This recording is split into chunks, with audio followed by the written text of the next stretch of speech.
achieved on the basketball court, bro. No one could have imagined the level of success Caitlin Clark is having in the game of women's basketball. At this point, if you do not compare her to Michael Jordan, you's a hater, bro. And I'm telling you right now, it's only for to get better.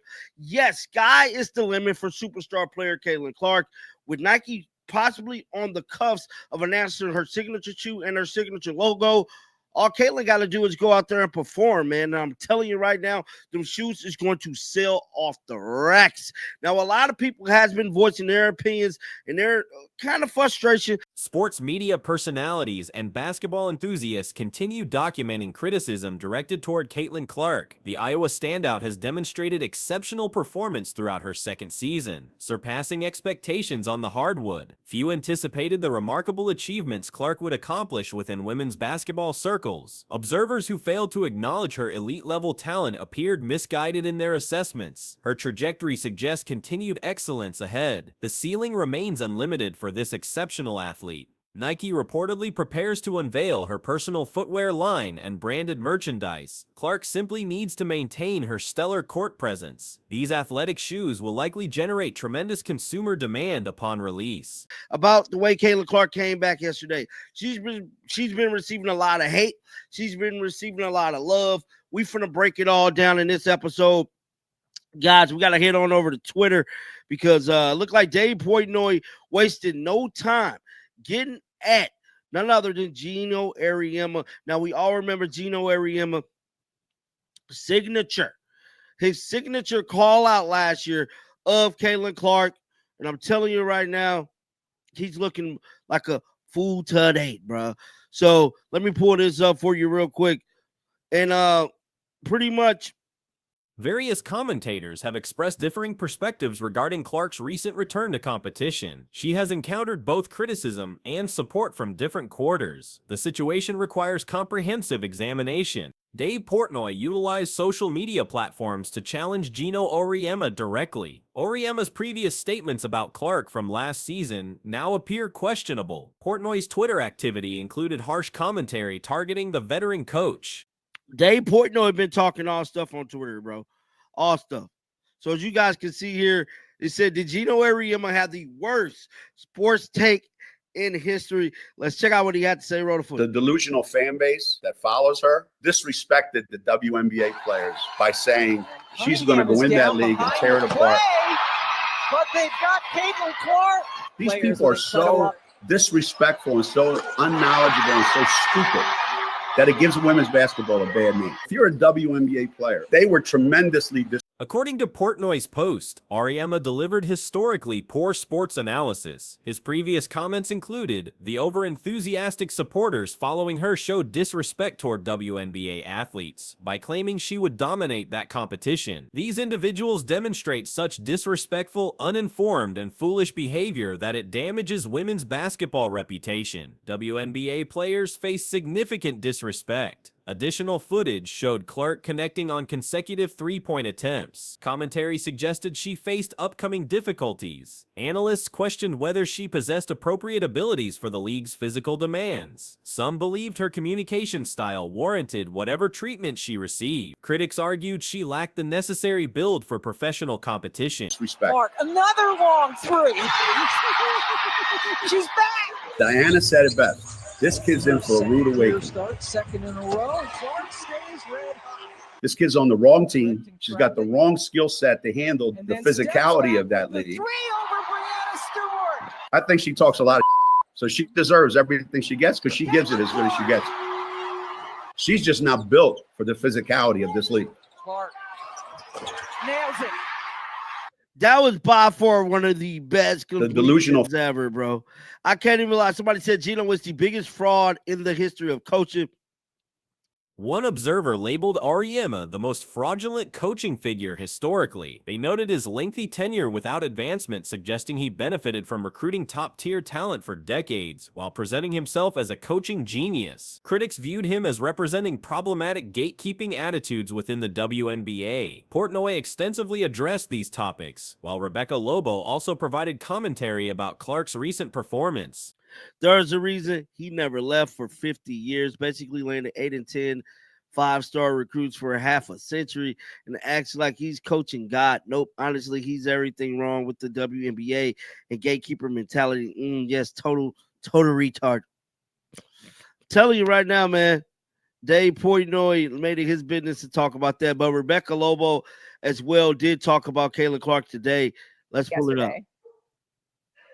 Lobo emphasized the extraordinary nature of Clark's 3 consecutive long-distance shots during that crucial stretch. No previous WNBA player had demonstrated such ability under similar circumstances. Her passing accuracy complemented her scoring effectiveness. The coaching staff's minute management allowed her to maintain peak performance throughout the contest. Despite these exceptional displays, online critics continue targeting Clark's performances. The level of negativity directed toward her reaches unprecedented heights. Some commentators focus on her body language and reactions during games. What stood out most to me, Amina, was that Caitlin Clark, even being out for those 3 weeks, did something on the basketball court that I've never seen a player do in the WNBA. And that was that stretch that you were just talking about, that 38-second stretch where she came down and hit not just 3 threes, but 3 bomb threes. And she did it in a first quarter where the New York Liberty had an 11-point lead, and Indiana needed her to come out and do that to kind of get back into the game. Her passing was on point, her scoring.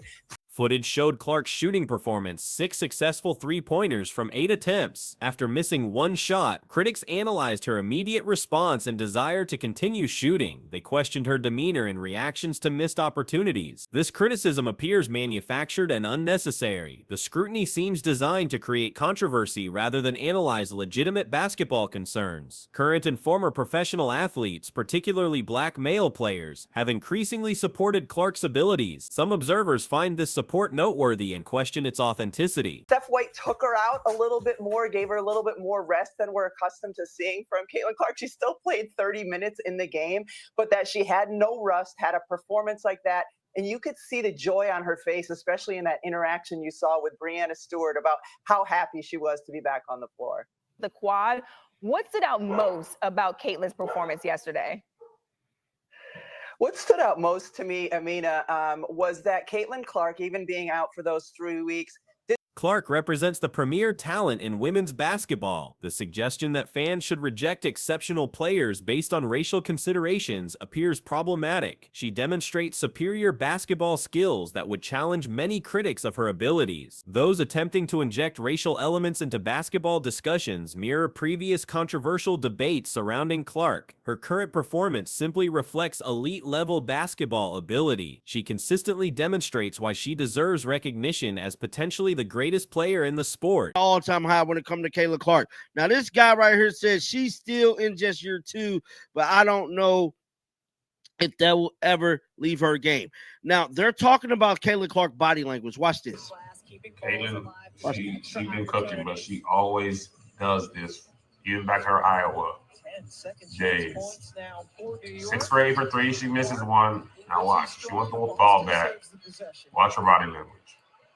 Content creators who previously criticized Clark have modified their positions. Recent commentary from the same individuals who questioned her MVP candidacy now supports her achievements. These rapid opinion changes demonstrate inconsistent analysis within sports media. The dramatic shift in public opinion regarding Clark's abilities highlights the volatile nature of sports commentary. Previous critics now acknowledge her exceptional talent and contributions to women's basketball. There's a new challenger. The WNBA Twitter sphere. If you guys do not know Trendy Hoop Stars, this is a rage bait page. This is not a women's basketball page. This is a rage bait page. This is a page that has grown off rage baiting Caitlin Clark fans. This is a page that grew off that. There is another page who grew off stats, and quite a lot of it was to do with the WNBA, and Caitlin Clark was positive. By the way, if you guys don't understand Trendy Hoop Stars, I made this joke and it was like, a new rivalry has emerged within WNBA social media circles, centered around engagement-driven content strategies. Trendy Hoop Stars operates as a provocative engagement platform rather than a genuine women's basketball analysis account. This platform has built its following primarily through controversial content targeting Caitlin Clark supporters and generating heated discussions. Rookies who've scored It was like rookies who scored 12 points, got 2 rebounds, 4 assists on greater than 80% shooting. And it was like Elisa Peely and Kate Martin. And people didn't understand that it was like a trendy hoop stars. It's like they will literally quote a Caitlin Clark stat line and then say with less than 5 turnovers. And Caitlin will have exactly 5. And then that would be a game. I think it was the game when she broke the all-time assist record with 19.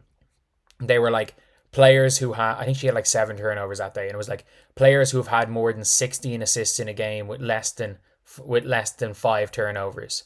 The platform's methodology involves crafting highly specific statistical criteria designed to exclude certain players from achievements lists. For example, they might reference rookie performances involving specific point totals, rebound numbers, and assist counts with shooting percentages above certain thresholds, deliberately crafting parameters that highlight some players while excluding others. And it was like Courtney Vandersloot and something. And I'm like, they posted that immediately after Caitlin Clark broke the assist record. Look, when you know what this page is, it's rage bait. It's rage bait. But we have a new challenger. We have a new challenger, lads. So Trendy Hoop Stars posted this. National champions who were drafted number 1 and recorded a 35-point game in their rookie seasons. And by the way, I mean this when I say this. This is just a FU to Caitlin Clark. We know it is. We know it is. Because Cynthia Cooper dropped 35 twice as a rookie. Auriemma did it twice as a rookie. Kennedy Carter did it as a rookie. There are like 15 players who have done it as a rookie. A notable example involved posting about rookies achieving particular statistical benchmarks with specific turnover limitations. The timing of such posts often coincides with major achievements by targeted players, such as when Clark broke assist records. The statistical parameters would be carefully constructed to exclude the record-breaking performance through technicalities like turnover counts. But they needed to make sure that Caitlin Clark was not on the list. So they had to figure out something that Caitlin Clark was not on the list. And also that there's other players on the list. Because if you said people who dropped 30 or whatever, 35 on the efficiency the page did and tried to take Caitlin Clark away, that would take everyone else away. So they want to try to prove the point. Poly market. And WNBA players who were drafted number 1 overall and recorded. And by the way, this is literally them just trying to say Caitlin Clark's not a national champion. And this is the funniest thing ever. Like, this is when you know these people don't care about basketball. Like, when they talk about college national championships in college. Another social media entity has emerged as a competitor in this space. Poly Market Hoops, previously operating under the name Stat Mamba before corporate acquisition, has begun employing similar tactics but with reverse targeting. Their approach involves creating statistical categories that favor different players while using comparable exclusionary methods. Recent examples include posts about draft position requirements combined with scoring achievements and collegiate success criteria. The specificity of these requirements serves to highlight certain accomplishments while systematically excluding others. Or in pros. I mean this when I say this. People are like, oh, Sabrina says she wanted to win a championship. Yeah, the players obviously care. But we don't evaluate pro players by how they were in college. Just like we don't evaluate college players by how they were in high school. When you move up a level, you're only judged by that level. And Paige has been fantastic, by the way. But Poly Market Hoops, which is what used to be known as Stat Mamba, which was obviously bought over by Poly Market. I don't know what way that worked, but WNBA players who were drafted number 1 overall and recorded a 35-point game in a win in their rookie season.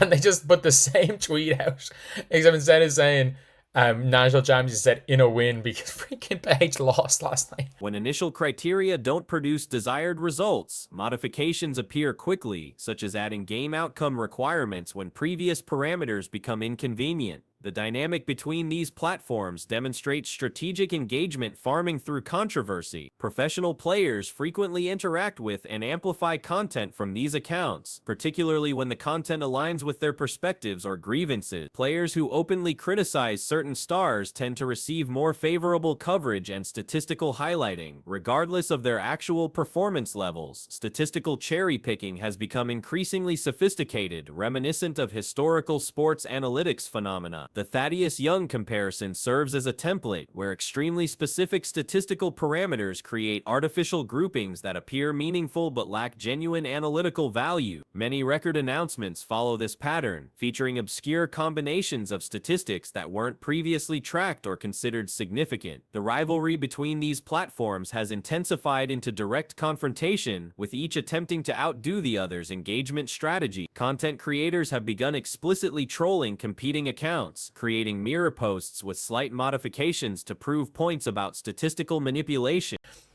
And look, Paige is fantastic, but like, I mean, this is fair game. This is all fair game. Like, they're pulling an Uno reverse card on Trendy Hoop Stars. Like, and by the way, the amount of WNBA players interact with Trendy Hoop Stars and like retweet it, I'm like, this page, and I mean this when like, for players, if you are not a known Caitlin Clark hater, Trendy Hoop Stars will not talk about you.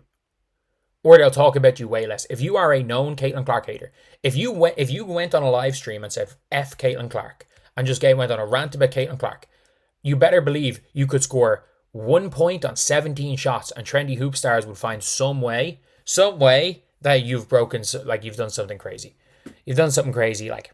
Current debates extend beyond player comparisons into broader league scheduling and administrative decisions. Some discussions involve conspiracy theories about league control over external scheduling, suggesting organizational influence over events clearly outside their jurisdiction. These arguments often lack basic understanding of how professional sports scheduling actually operates. The phenomenon has created unusual situations where efficiency becomes a negative talking point. Debates emerge about shot selection and attempt volume, with some arguing that higher shooting volumes represent superior play regardless of efficiency or game outcomes. Victory and defeat become secondary considerations to individual statistical accumulation. College achievements have become weaponized in professional context. Despite the general sports principle that performance should be evaluated at the current competitive level, national championship status gets retroactively applied to professional achievements, creating artificial hierarchies that ignore the fundamental differences between amateur and professional competition. The situation has revealed tensions about growth and change within established fan communities. Traditional supporters express frustration with increased attention and new audience segments,